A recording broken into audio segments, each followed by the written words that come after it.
What's going on? How y'all doing? The video gonna be about Regina King directing One Night in Miami. And Regina King, if you grew up with her, you remember her from 227 back in the 80s with Marla Gibbs and Hal Williams as her parents. Classic TV show, which I used to watch with my grandma back in the day. Then you saw her in Boys in the Hood with Ice Cube, John Singleton's director debut. Then she was in Poetic Justice with Janet Jackson, John Singleton's second film.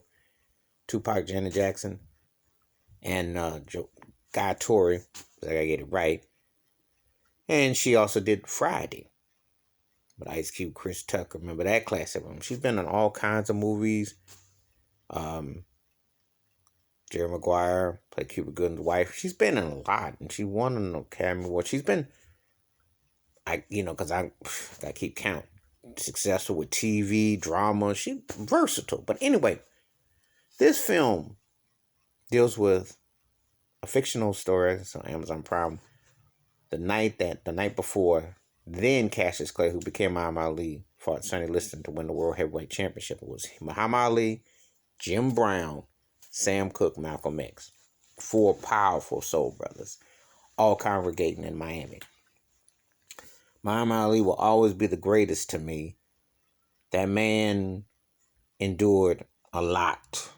No other athlete went through what he went through with. Not only to speak what he spoke on, but also to be stripped of his belt and what he fought for. No other ones. No other ones. No matter what they try to tell you, you have to go back. There have been few guys, and the closest one in the modern era, the closest one to me that I would say would probably be Colin Kaepernick, because he got stripped of playing in the NFL. And that's why I still have some folks who don't watch the NFL today because of how he got whiteballed. And Jackie Robinson. I can name, but anyway, it was an incredible time for a young, upcoming black fighter to get ready to be the heavyweight champion and to proclaim it.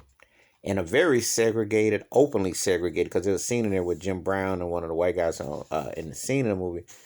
Jim Brown is reminded, and this is only 57 years ago. This is in America. A lot of people don't understand that legalized segregation wasn't that far ago. But if they don't get it, they need to see what happened in Washington, D.C. 2 weeks ago. But it's very much there for the naked eye to see. But anyway, point being,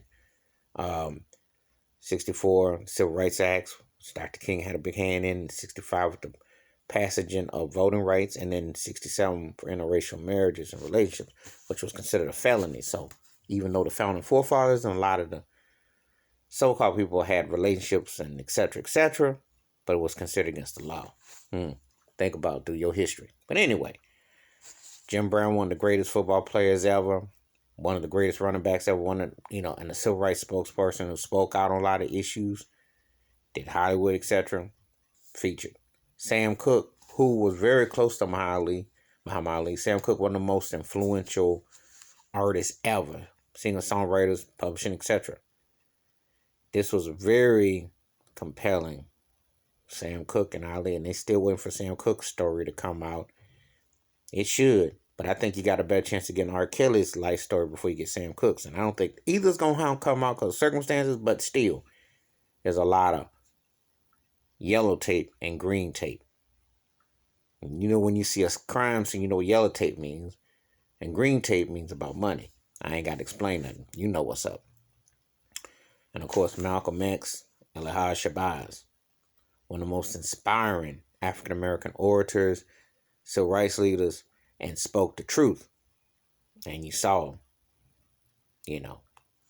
two of these men got killed talking about Malcolm and Sam Cooke.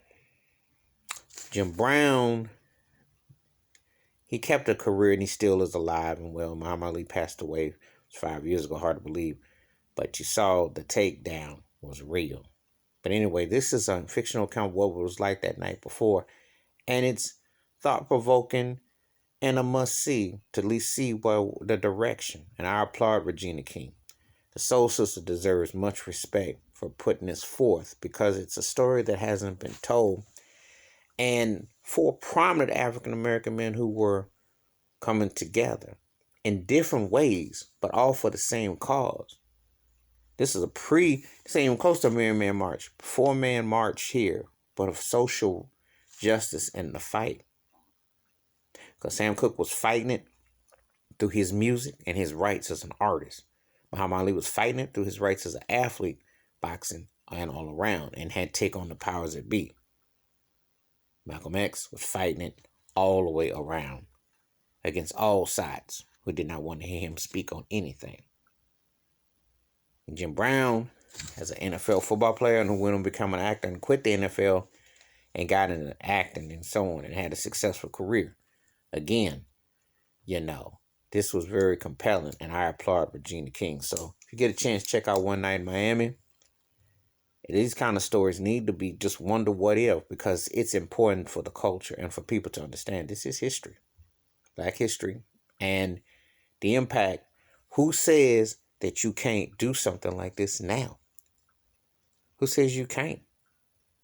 You see, imagine if you had that happening today.